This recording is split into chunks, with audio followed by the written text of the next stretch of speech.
Rachel is an unstoppable force. She's whip smart, she's driven, she's headstrong, and she's decisive.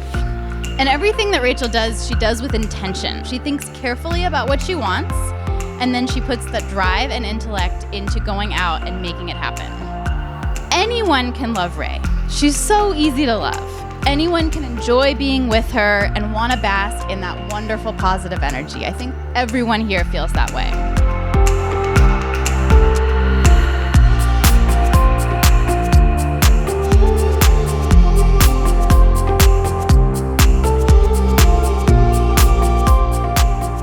I thought it was so ironic to receive that phone call, to understand that he met a young lady at this event that they just danced the night away. And from that time up until now, I must say that the two of you were made for each other. I'm here to say that I think that God has put the ingredients inside each of you individually so that collectively there's greatness that's going to happen.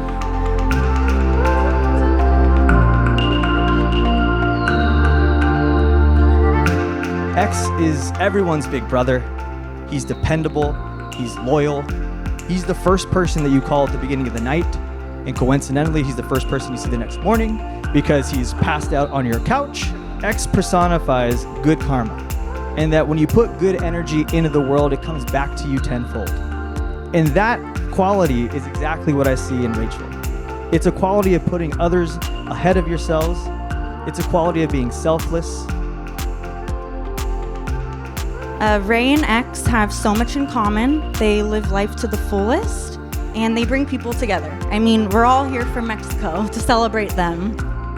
They both cherish close friends and family, building genuine, long-lasting relationships. So I couldn't be happier to be here with all of you tonight to celebrate the love that Ray and X have.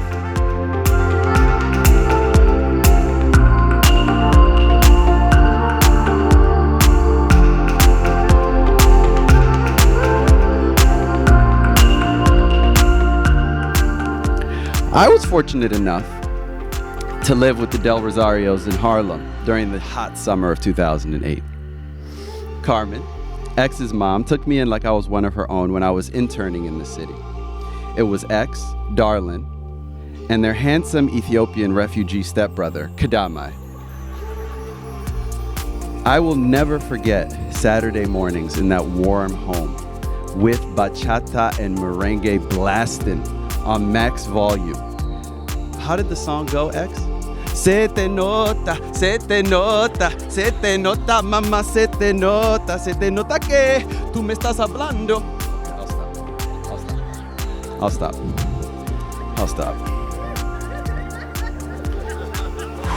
My name is Kadamai. I'm known in corporate America as Ked.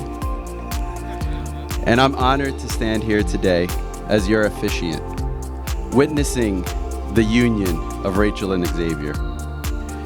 As Xavier's college roommate and friend that has turned into family, I have seen firsthand the love and dedication that these two have for each other.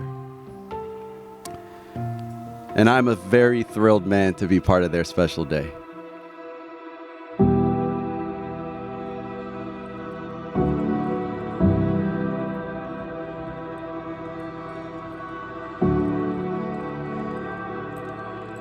X. I knew from the night I met you that this was it.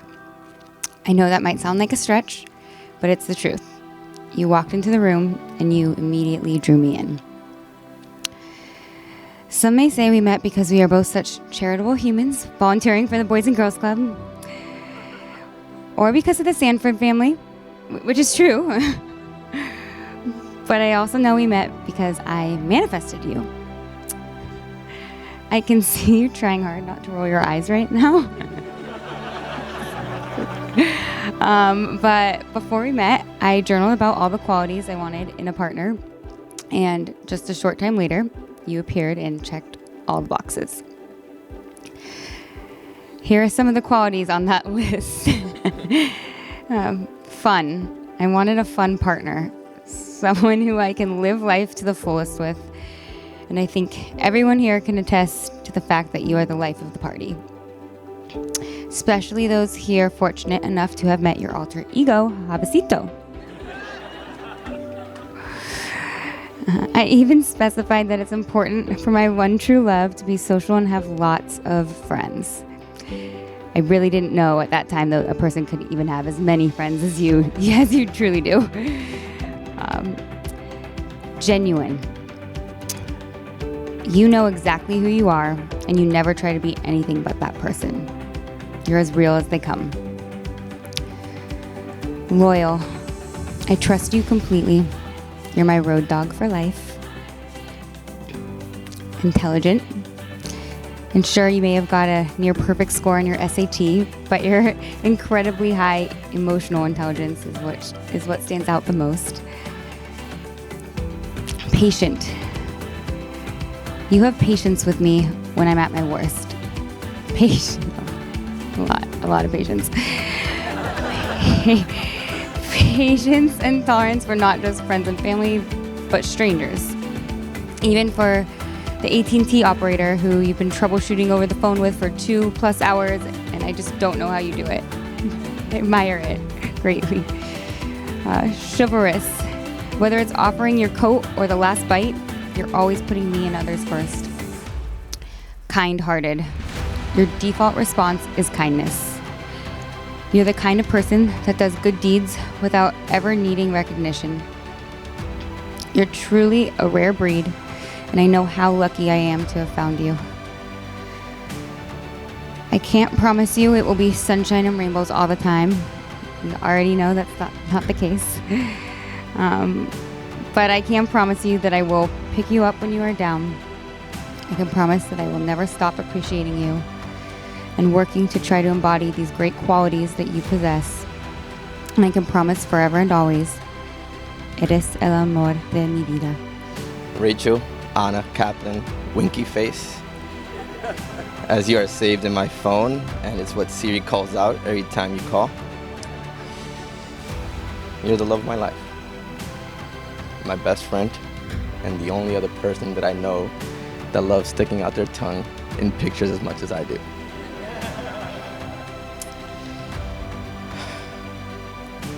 God, I love you. Life with you the past 5 years have been the most eventful, memorable ones yet. There's literally never a dull moment with you. I vividly recall the first time I saw you with your captivating eyes and your oh so beautiful and racially ambiguous look.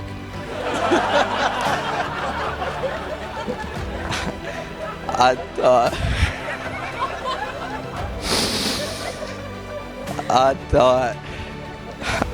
thought to myself, who that?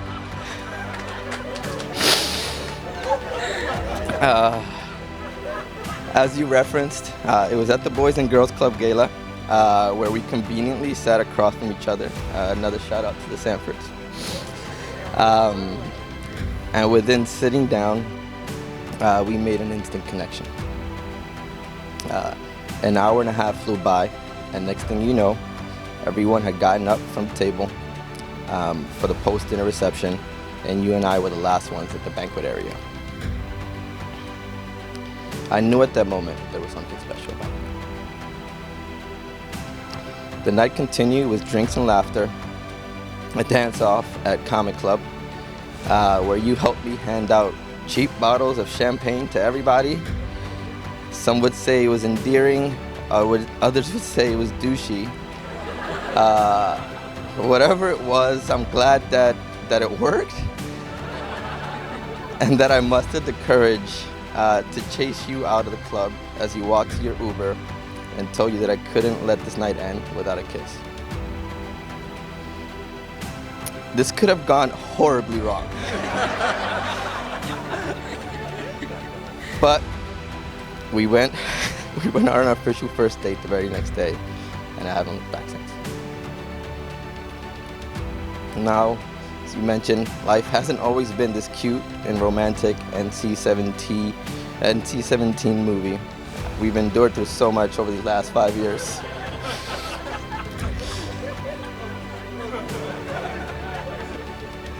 We we moved in together, and within 4 months of doing so, a global pandemic hit. We survived that weird, hazy, yellow, post-apocalyptic looking day in San Francisco. We moved to LA, and somehow you managed to stay mostly patient with me as you taught me, a grown 34-year-old man, to drive. We moved to LA, bought a home, and within 4 days of moving in, torrential rain is seeping through 9 different walls and ceilings of our home. For those of you that don't know the engagement story, I actually planned the whole thing, the catastrophic rain and all, just so as to confuse you a little bit and distract you in order to be able to actually surprise you and propose. In all seriousness, Ray, through it all, we've come out stronger on the other end. Babe, life with you is anything but ordinary.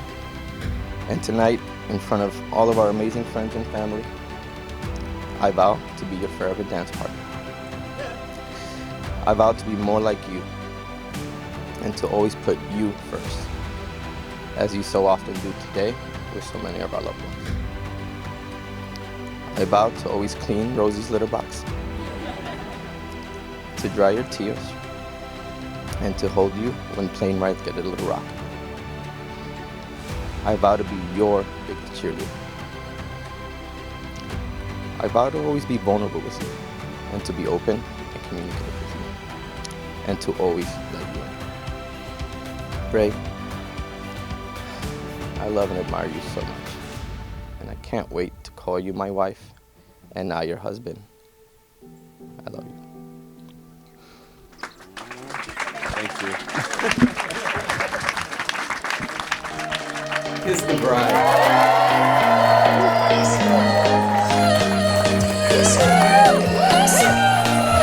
Wait for me.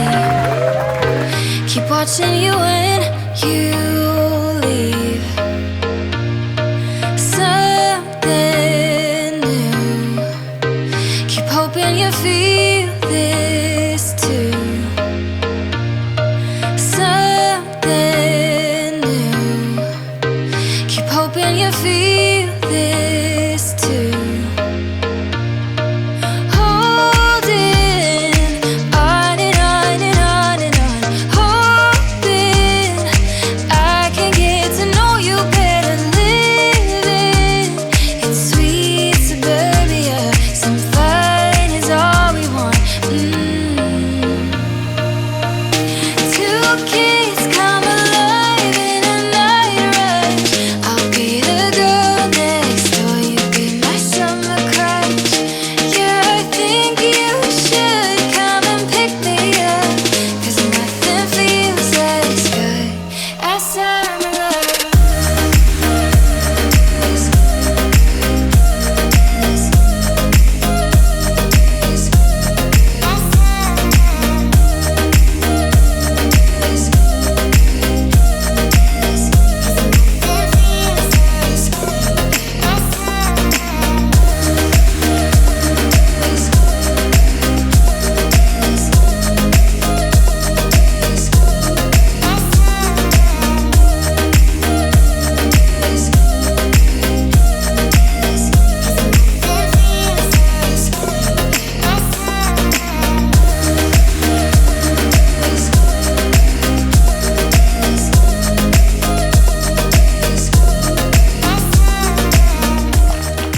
In corporate America, diversity and inclusion is a big thing these days.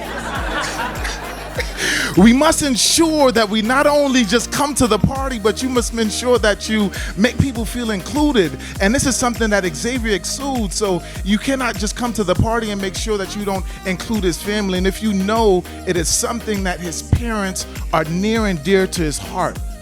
So we must stop to make sure that we say thank you to his parents for the work that that they have put in to the man that you're seeing today. And the husband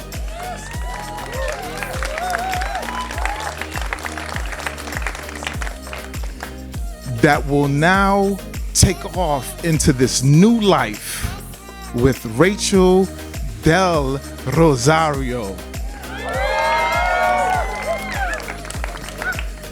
And would you know that the time that he goes out to try to give back to someone else, he goes and he meets the right person that's right for him.